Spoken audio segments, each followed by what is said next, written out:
Okay. So, a new Bronte sister. hmm How far did you get into it? I read up till the sixth chapter. Okay. And what do you think so far? I think I agree with you. It's a little easier to read. It's like more stable. Hmm. If that's maybe not the right word to describe it, but it seems more stable than the others.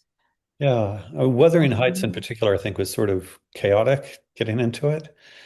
yeah, And it confusing. feels, yeah, it was confusing. And Jane Eyre seems as if it had a more challenging vocabulary and maybe sentence structure just a little bit.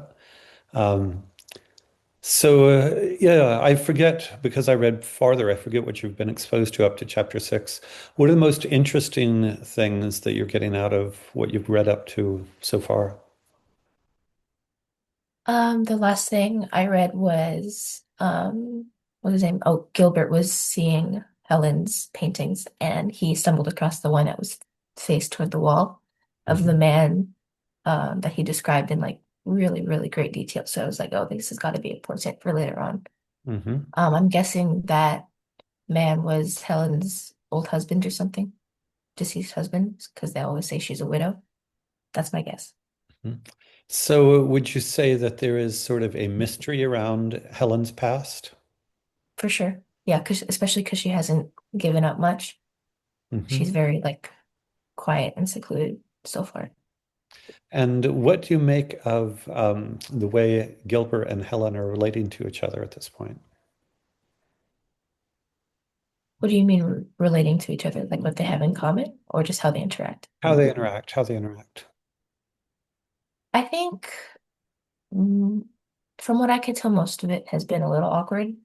The main points in which they've interacted is where Gilbert, I couldn't really tell if he was like going hunting or just going on a walk towards her property, but then he meets her 5-year-old son, Arthur, and that's how they, I believe, first interact. And then he goes over with his mother and sister later on, and Helen and his mother have a polite argument about whether or not she should be coddling him, I Hmm. think, which I honestly understood the most out of the entire thing I've read so far, Hmm. because I know a mother who does that with her son.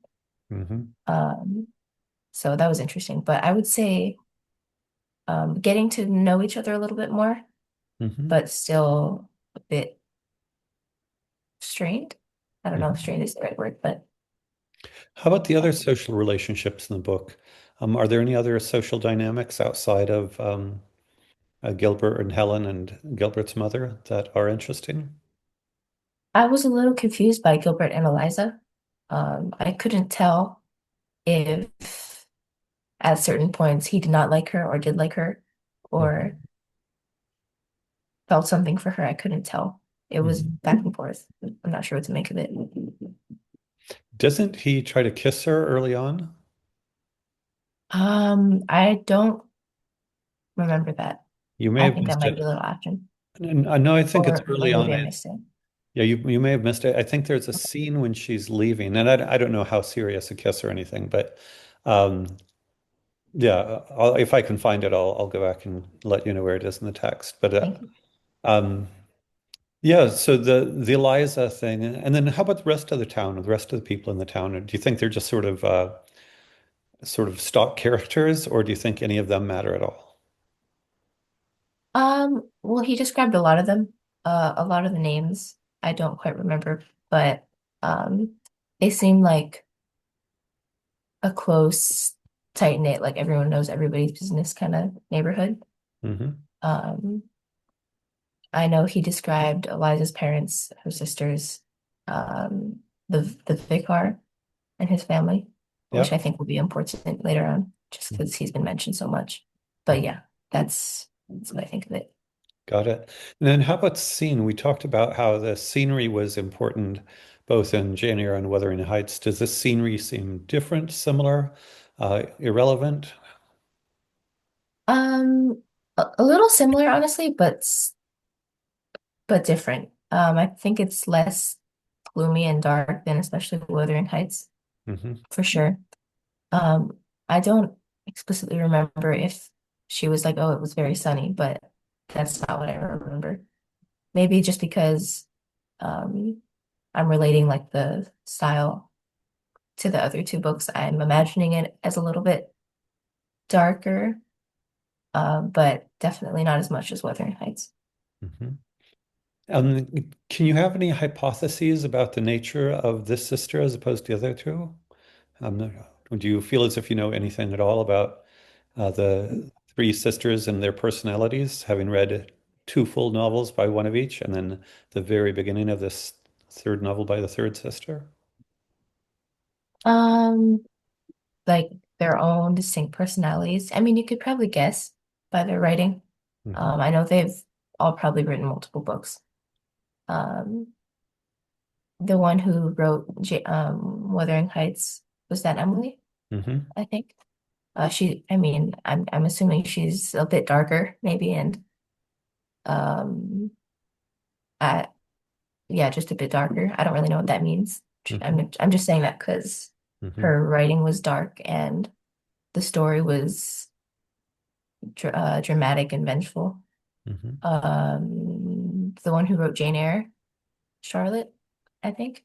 Hmm. She, uh, I mean, I would guess that, okay, based off the book, I would say she's maybe mysterious, but I only say that because there was a massive plot twist at the end that I wasn't expecting. Hmm. Not as dark as Emily, I think, but it still had a dark twist in my opinion.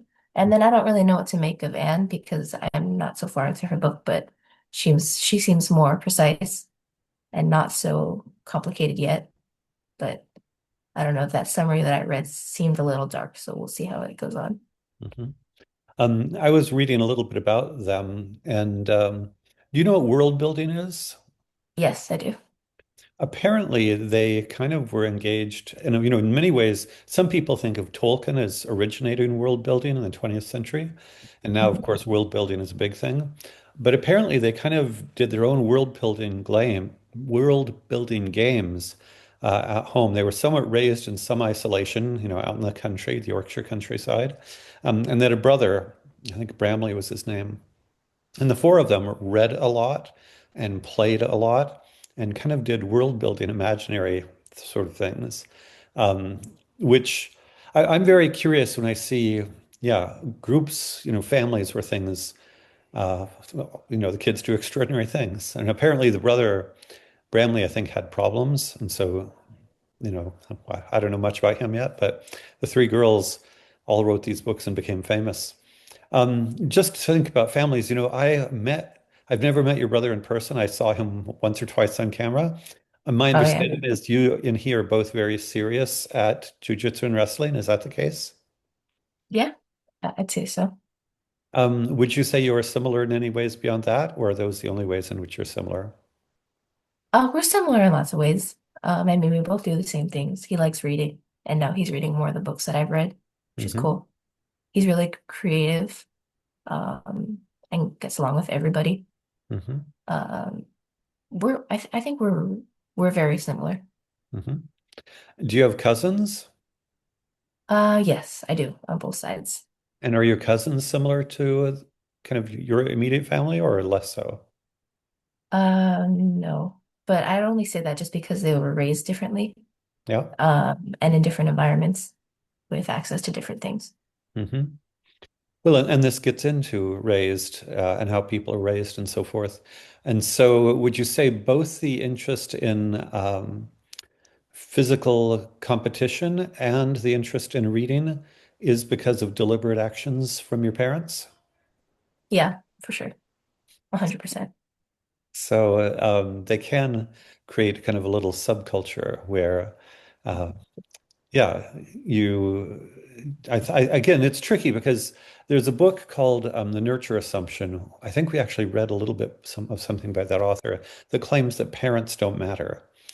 And part of what she's arguing is that peers matter a lot and genes matter.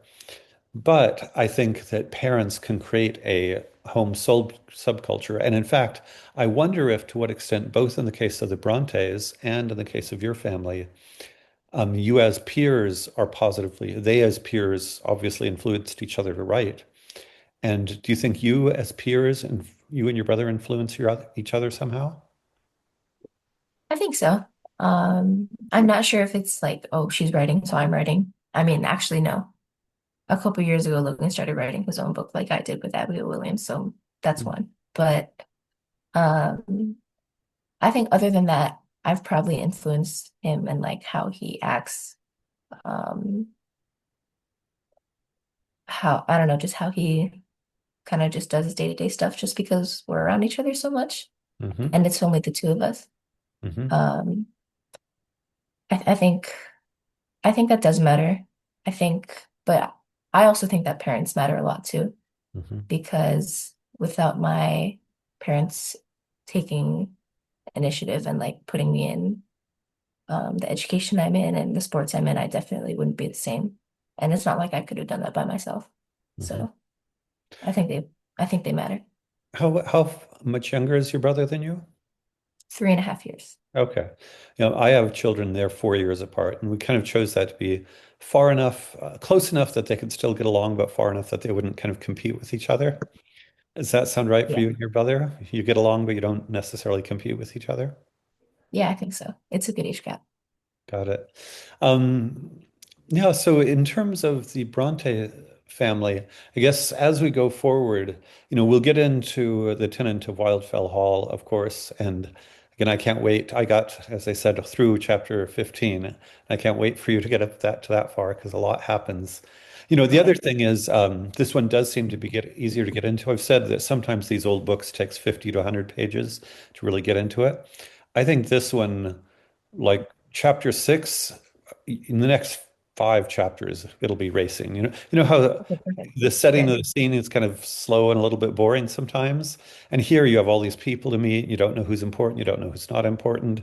That kind of thing. Yeah. But then the plot starts rolling along, and then one gets pulled in by the plot. So Okay. um, it's Awesome. it's coming very soon. So just because up to chapter 15 is a chunk, and then it goes to a very different chunk, let's go ahead and read through chapter 15 for next time, and Okay.